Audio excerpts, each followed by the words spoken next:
Assalamualaikum warahmatullahi wabarakatuh. Nah, sekarang kita akan melanjutkan masih di konsep dasar termodinamika, yaitu tentang sistem properties.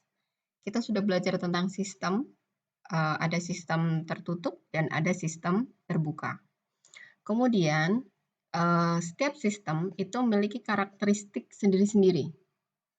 Kemudian, properti itu adalah semua karakteristik dari suatu sistem. Misalnya tekanan, temperatur, volume jenis, massa, laju aliran massa, dan lain sebagainya.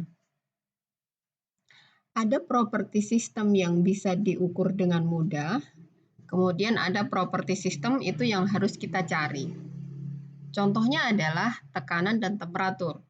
Ini adalah salah satu properti sistem yang bisa diketahui dengan mudah nilainya dengan cara menggunakan alat ukur. Misal tekanan dengan menggunakan manometer, temperatur dengan menggunakan termometer, dan lain sebagainya. Tapi ada juga properti sistem itu yang harus kita hitung, harus dicari dulu besarnya. Nah, kemudian contoh beberapa properti sistem yang harus kita hitung terlebih dahulu adalah rapat massa, atau sering dinamakan juga dengan densitas, atau bisa juga massa jenis. Ini adalah massa persatuan volume. Satuannya contohnya kilogram per meter kubik. Rho itu adalah massa per volume. Kemudian volume spesifik. Ini adalah kebalikan dari rapat massa. V kecil sama dengan 1 per rho. Kemudian ada specific gravity. Specific gravity itu adalah perbandingan antara densitas suatu zat dengan densitas suatu zat standar lain pada temperatur tertentu. Zat standarnya itu biasanya adalah air pada temperatur 4 derajat Celcius. Sehingga specific gravity itu adalah rho dibagi dengan rho H2O. Specific gravity ini sering digunakan untuk menunjukkan properti dari suatu fluida, misalnya bahan bakar. Sering dinyatakan dengan Sg. Ini adalah contoh Sg dari beberapa zat atau beberapa bahan. Air Sg-nya 1, karena dibandingkan terhadap dirinya sendiri. Rho air dibagi rho air, ya hasilnya 1. Kemudian darah, 1,05. Air laut. Kemudian ini minyak. Nah, kalau ini nilainya lebih besar dari 1, berarti lebih berat daripada air. Kalau ini lebih kecil dari 1, maka ini berarti lebih ringan dari air. Dan ketika bercampur dengan air, ini akan ada di permukaan bagian atas. Karena lebih ringan daripada air. Seperti minyak misalnya. Minyak ketika bertemu dengan air, dia akan ada di permukaan atas. Karena minyak punya Sg yang lebih kecil daripada air. Kemudian alkohol. Etil alkohol 0,79. Kemudian merkuri, air raksa. Ini berat sekali karena seperti logam kan. Kemudian kayu, 0,3 sampai dengan 0,9 tergantung tingkat kekeringan. Makanya kayu mengapung kalau di air. Kemudian emas, 19,2.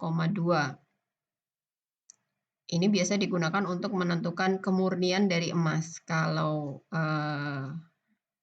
beratnya sekian atau Sg-nya sekian, maka murni. Kalau tidak, berarti tidak murni. Kemudian tulang. Kemudian es, 0,92. Nah, ini lebih ringan daripada air. Makanya kenapa es batu itu kalau diletakkan di air akan mengapung. Kemudian udara. Udara sangat kecil Sg-nya dibandingkan dengan air. Kemudian hal-hal dasar yang harus kita ketahui, istilah pada termodinamika itu adalah state, kondisi, dan kesetimbangan, equilibrium atau kesetimbangan. State adalah kondisi sistem yang dideskripsikan oleh properti sistem. Itu namanya adalah state atau kondisi. Kondisi 1, tekanan dan temperaturnya berapa misalnya. Kemudian kondisi 2, tekanan dan temperaturnya berapa. Nah, itu berarti ada kondisi 1, ada kondisi 2 untuk sistem yang sama. Sistemnya sama, tapi kondisinya bisa berbeda-beda kalau propertinya berubah. Jadi ketika misalnya sebuah silinder berpiston, tekanannya itu adalah 10, katakan 10 MPa, bukan 10 MPa, misalnya 500 kilopascal, 500 kilopascal. Dengan silinder ketika berada pada kondisi tekanan 100 kilopascal, ini berarti kondisinya berbeda, state-nya berbeda. Karena yang pertama itu adalah kondisi 1, tekanan 500 kilopascal, kondisi kedua tekanan 100 kilopascal. Kondisinya berbeda. Kemudian ada istilah kedua adalah equilibrium atau kondisi kesetimbangan. Yang dimaksud dengan setimbang adalah tidak berubah karakteristiknya lagi atau tidak berubah lagi propertinya. Kesetimbangan ada berbagai macam. Yang pertama adalah kesetimbangan mekanis, kesetimbangan kimia, kemudian kesetimbangan fase, contohnya kesetimbangan temperatur, kesetimbangan tekanan, dan lain sebagainya. Kemudian sistem itu disebut setimbang kalau semua kondisi kesetimbangan itu terpenuhi. Contoh, misalnya ada sebuah silinder berpiston. Masanya berisi fluida, katakanlah udara. Isinya udara, masanya 2 kg. Kemudian pada kondisi pertama, temperaturnya adalah 20 derajat Celcius. Kemudian volumenya 1,5 meter kubik. Kemudian piston ini ditarik ke atas atau ditarik menuju titik mati bawah ya, meskipun arahnya ke atas tapi ke arah TMB. Ditarik ke atas misalnya. Nah, karena ini ditarik ke atas, volume kan naik. Volumenya akan naik, makin besar. Massa tetap, karena ini adalah sistem tertutup. Sistemnya tertutup, massanya tetap. Temperaturnya tetap kalau di sini. Kalau di sini temperaturnya tetap. Volumenya berubah menjadi besar. Berarti kalau ini volumenya semakin besar, maka tekanannya akan semakin kecil. Karena berbanding terbalik antara tekanan dan volume. Volume makin besar, tekanan semakin kecil. Nah, kondisi pertama dengan kondisi kedua berbeda. Jadi ini adalah kondisi 1. Dengan properti seperti ini. Massa 2 kilo, temperatur 20 Celcius, volume 1,5 meter kubik. Kondisi kedua, massa 2 kilo, temperatur 20 Celcius, kemudian volume 2,5 meter kubik. Ini adalah kondisi kedua. Kemudian, sebuah sistem tertutup, pada kondisi awal, misalnya ketika baru mula-mula ditarik seperti ini, daerah yang akan mengalami penurunan tekanan di dekat piston dulu, sampai kemudian ini tekanannya akan merata. Nah, di daerah di dalam silinder ini dikatakan mengalami kesetimbangan tekanan misalnya, atau kesetimbangan mekanis. Kalau tekanan di semua bagian, tekanan udara di semua bagian di dalam silinder ini sudah sama. Itu namanya silinder mengalami kesetimbangan tekanan. Kemudian contoh lagi, misalnya sebuah sistem tertutup. Ini berisi satu fluida, misalnya katakanlah ini udara lagi. Kemudian ini kalau ada simbol seperti ini di buku ini dan seterusnya, kalau ada garisnya dikelilingi oleh garis yang warnanya abu-abu atau sedikit buram seperti ini, namanya diisolasi. Saya lupa menjelaskan ketika menjelaskan tentang sistem, ada sistem yang terisolasi. Jadi sebuah sistem bisa diisolasi, diberi bahan isolator. Artinya ini tidak bisa, panas tidak bisa keluar atau masuk ke dalam sistem. Kita kembali dulu sebentar.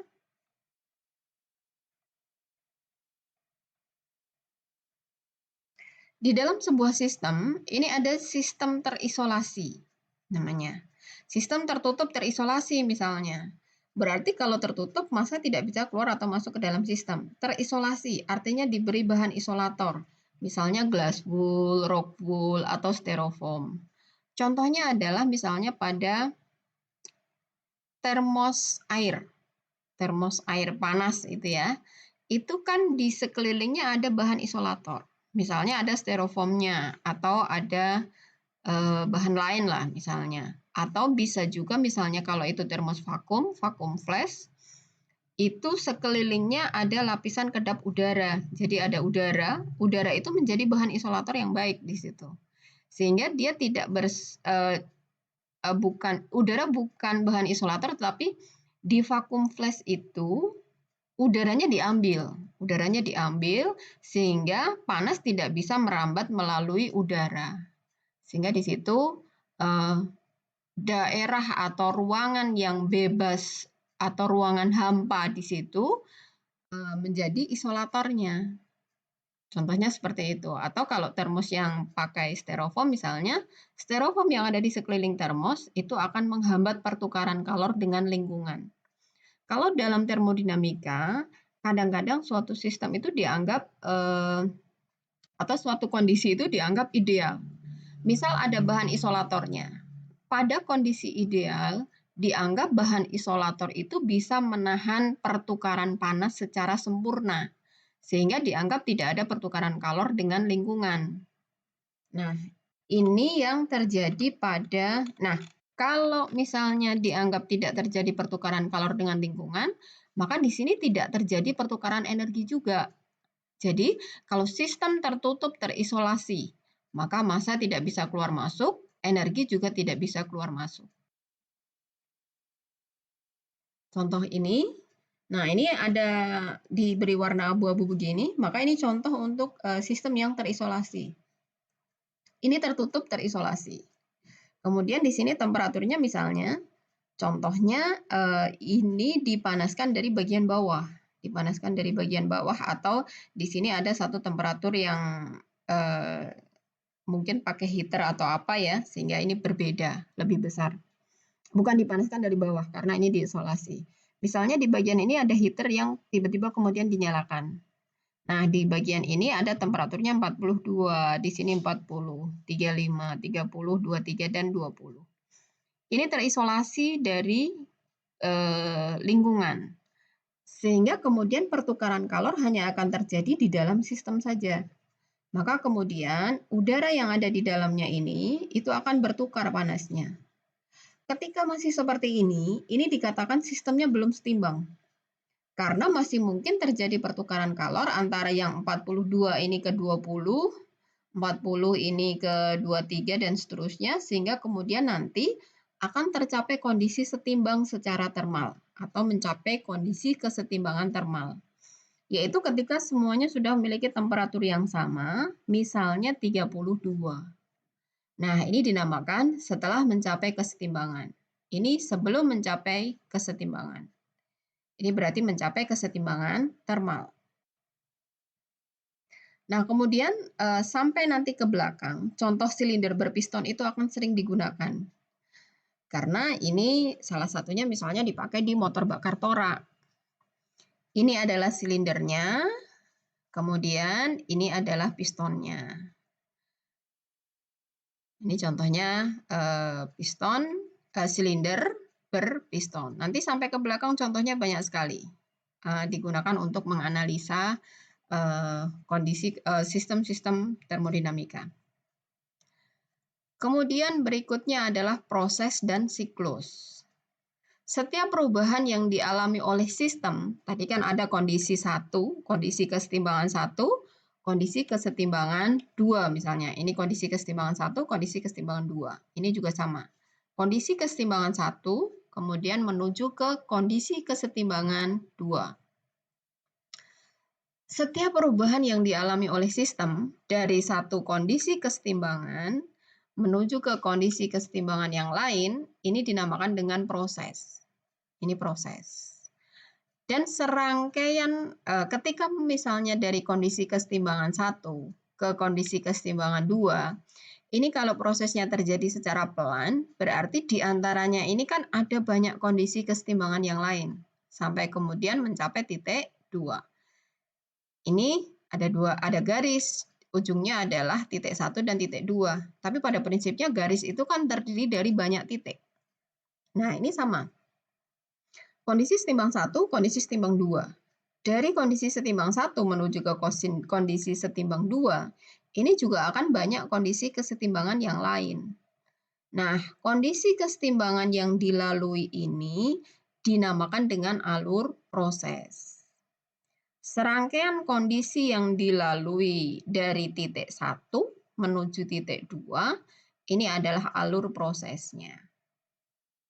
Alur prosesnya. Kemudian ada kondisi kuasi statik atau kuasi equilibrium. Ini suatu kondisi yang sebenarnya kalau pada kenyataannya ini tidak pernah tercapai. Tapi kadang-kadang di termodinamika, kadang-kadang diasumsikan. Setiap kali akan ada perubahan dari kondisi satu ke kondisi yang lain, itu setiap sistem mengalami mengalami kondisi kesetimbangan. Mengalami kondisi kesetimbangan. Ketika proses terjadi sedemikian sehingga sistem mendekati kondisi setimbang setiap saat, maka itu dinamakan dengan kuasi statik atau kuasi equilibrium. Proses kuasi statik atau proses kuasi equilibrium. Contohnya seperti ini. Misal, silinder berpiston. Ini mula-mula pistonnya ada di sini. Kemudian ini akan bergerak ke arah sana. Kepala silinder di sini dinamakan dengan daerah kepala silinder. Dan titik di daerah kepala silinder ini dinamakan dengan titik mati atas. Ya, entah posisinya ada di samping, di bawah, atau di atas, ini selalu dinamakan dengan titik mati atas atau top dead center. Kemudian, daerah pada posisi piston terjauh dari kepala silinder, ini dinamakan dengan titik mati bawah atau bottom dead center. Dimanapun posisinya, bagaimanapun posisi silinder berpistonnya. Apakah horizontal seperti ini atau vertikal, ini tetap namanya titik mati bawah. Dan ini adalah titik mati atas. Ketika silinder bergerak dari titik mati bawah ke titik mati atas, pada sebuah proses yang kuasi statik atau kuasi equilibrium, maka ini akan maju dulu sedikit.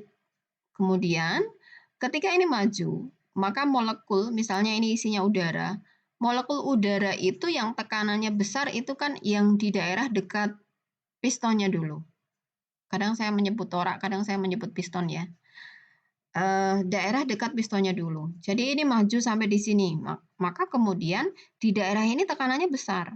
Tekanannya lebih besar karena molekul udara di sini terdorong, tapi yang di sini belum.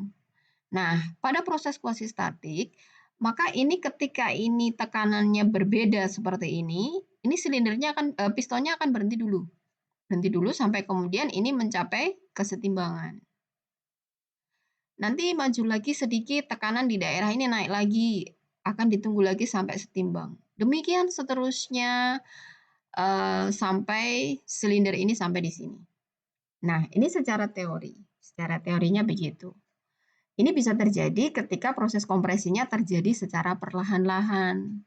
Tetapi pada kenyataannya proses kompresi, misalnya pada kompresor torak atau pada motor bakar torak itu kan tidak terjadi perlahan-lahan begini. Sehingga proses yang kuasi equilibrium itu tidak pernah terjadi kalau pada aplikasi yang real. Ini hanya ada dalam teori. Pada kenyataannya ini cepat. Nah, coba kita lihat animasinya. Pada proses. Nah, ini supaya lebih kelihatan ini dibuat pelan. Ini contoh ya, contoh yang pelan-pelan. Ini ekspansi, piston bergerak turun. Ini silindernya, kemudian di sini ada katup. Nah, ini katup isap, mengisap tadi terisi, kemudian sekarang ditekan. Ditekan, setelah mencapai tekanan tertentu, ini nanti akan membuka, lalu keluar. Nah, ini pada proses yang pelan. Pada kenyataannya nanti tidak sepelan ini, cepat sekali. Cepat sekali. Sehingga proses kuasi equilibrium itu tidak pernah terjadi. Nah, ini misalnya bergerak dengan kecepatan seperti ini pun ya tidak mungkin ini setimbang dulu.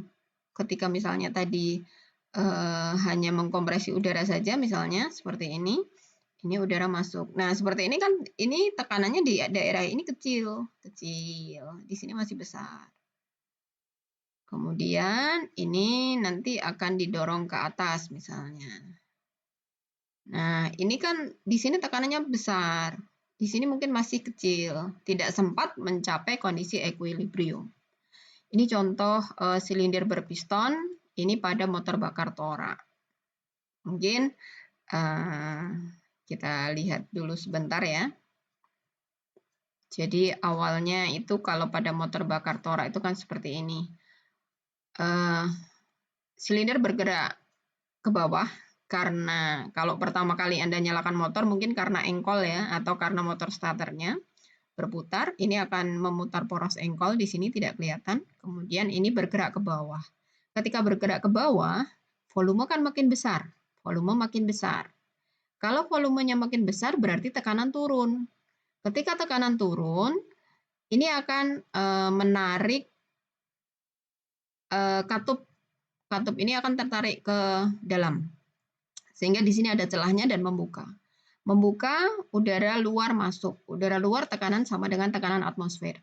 Nah, ini berarti tekanannya lebih kecil dari tekanan atmosfer supaya ada aliran. Kemudian piston bergerak ke bawah, terus udara mengalir masuk. Demikian, seterusnya sampai di, nah ini dikatakan batas bawahnya itu adalah titik mati bawah. Batas atasnya di sini adalah titik mati atas. Kemudian ini berikutnya adalah proses kompresi. Pistonnya bergerak naik karena putaran poros engkol tadi. Bergerak naik, kemudian nanti akan mengkompresi. Nah, ini contoh proses kompresi pada sistem tertutup. Ini sistemnya tertutup. Karena ini sudah katupnya tertutup, ini belum membuka. Berarti setelah proses pemasukan udara tadi selesai, ini menjadi sistem tertutup. Sistem tertutup. Kemudian dikompresi sampai di pistonnya ada di titik mati atas. Nah, ketika sudah sampai di titik mati atas, ini tekanannya kan besar. Yang dihisap tadi campuran udara dan bahan bakar. Kemudian busi menyalakan api, memercikkan api. Sehingga campuran udara dan bahan bakar yang ada di silindernya akan terbakar. Karena terbakar, tekanannya tinggi, kemudian temperaturnya tinggi, maka gas itu kalau temperaturnya naik kan berekspansi. Ekspansinya akan mendorong piston ini ke bawah, sehingga akan memutar poros engkol. Jadi engkolnya kan tadi sudah, mungkin motor starternya sudah dimatikan ya. Berikutnya poros engkol berputar karena dorongan dari piston ini. Nah, ini adalah proses ekspansi namanya. Ekspansi, volumenya naik. Jadi silinder berpiston ini bisa menjadi contoh untuk proses kok volume itu bisa naik dan bisa turun misalnya dalam sebuah sistem. Contohnya adalah ini. Volumenya mengecil, kemudian nanti ketika bergerak ke bawah volumenya membesar.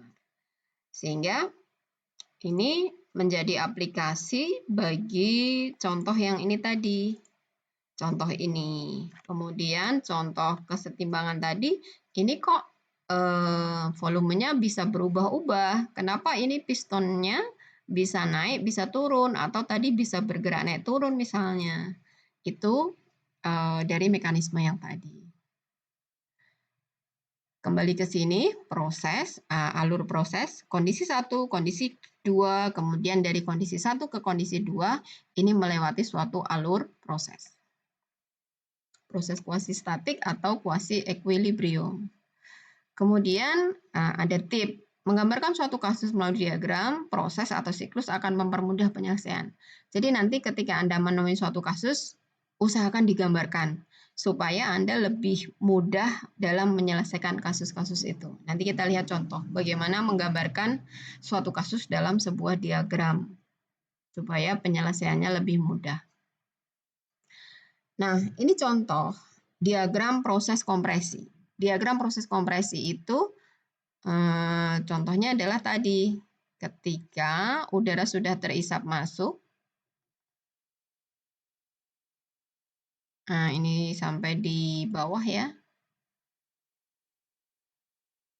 Nah, ketika ini piston bergerak ke atas, ini yang dinamakan dengan proses kompresi. Diagram proses kompresinya seperti apa? Ini sampai ke arah sana, itu adalah proses kompresi.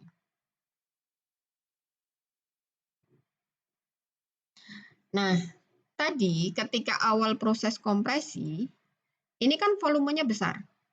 Volumenya besar. Sehingga di sini initial state atau awal proses kompresi atau kondisi 1. Volumenya besar. Kemudian ketika dikompresikan, ini kan piston bergerak naik. Maka volume makin lama makin kecil. Volume makin lama makin kecil. Kalau kita lihat di diagram, nah ini volumenya makin kecil karena ini bergerak dari V1 ke V2 ke arah kiri. Kiri berarti volumenya makin kecil. Kemudian tekanan. Kalau volumenya makin kecil, dikecilkan volumenya, maka molekul, katakanlah di sini isinya udara ya. Molekul udara yang ada di dalam itu kan dari gas itu awalnya posisi antar molekul itu kan renggang. Kemudian ketika dia didorong, dimampatkan menjadi semakin kecil, maka ini posisi antar molekulnya jadi semakin dekat. Tekanannya makin tinggi. Sehingga ini tekanan akan naik. Sampai kemudian di titik akhir, misalnya di titik mati atas atau final state. Ini tekanannya makin besar. Jadi ketika dikompresi, volumenya makin kecil, tekanan makin besar. Ini kondisi 1, ini atau kondisi awal, kondisi mula-mula, ini adalah kondisi akhir. Dan ini adalah alur prosesnya. Itu pada proses kompresi. Suatu sistem dikatakan menjalani satu siklus bila pada akhir proses kembali ke kondisi awal. Ini tidak kembali ke kondisi awal, berarti ini belum menjalani satu siklus. Mungkin akan ada proses yang lain. Kalau tadi menjalani satu siklus, nanti kita lihat ketika kita belajar tentang siklus ya, itu di akhir pembahasan tentang termodinamika. Jadi, kalau kembali ke kondisi awal, namanya satu siklus. Tapi kalau tidak kembali ke kondisi awal, berarti ini tidak menjalani satu siklus. Nah, kemudian ketika melakukan suatu proses, itu ada berbagai macam jenis proses. Ketika sistem ini dari kondisi mula-mula ke kondisi akhir, ini melewati alur proses. Proses itu bisa terjadi secara isotermal, berarti ketika sistem berubah kondisinya dari kondisi 1 ke kondisi 2 misalnya, terjadi secara isotermal, berarti proses tadi terjadi pada temperatur konstan. Iso itu artinya tetap. Termal itu artinya suhu, berarti suhunya tetap. Isotermal, proses yang terjadi pada temperatur konstan. Kemudian isobarik. Iso, konstan, bar itu untuk tekanan. Jadi proses yang terjadi pada tekanan konstan. Kemudian isokorik. Ini proses yang terjadi pada volume konstan. Dan proses adiabatik. Proses adiabatik adalah proses yang terjadi tanpa ada pertukaran kalor antara sistem dengan lingkungan. Contohnya yang ini tadi. Ketika sistemnya diisolasi sekelilingnya pada batas sistem, kalau ini diisolasi maka prosesnya itu akan terjadi secara adiabatik. Artinya panas yang ada di dalam tidak bisa keluar, panas yang ada di luar tidak bisa masuk. Itu namanya prosesnya adiabatik. Nah, ini ada pertukaran kalor. Tapi pertukaran kalor hanya di dalam sistem, tidak sistem dengan lingkungan. Ketika sistem tidak bisa menukarkan panasnya dengan lingkungan, tidak bisa ada pertukaran panas dengan lingkungan, maka sistemnya disebut sistem yang adiabatik. Kalau itu proses, ya berarti prosesnya dinamakan dengan proses adiabatik. Proses adiabatik ini kalau tidak ada pertukaran kalor antara sistem dan lingkungan. Hanya terjadi ketika sistem diisolasi.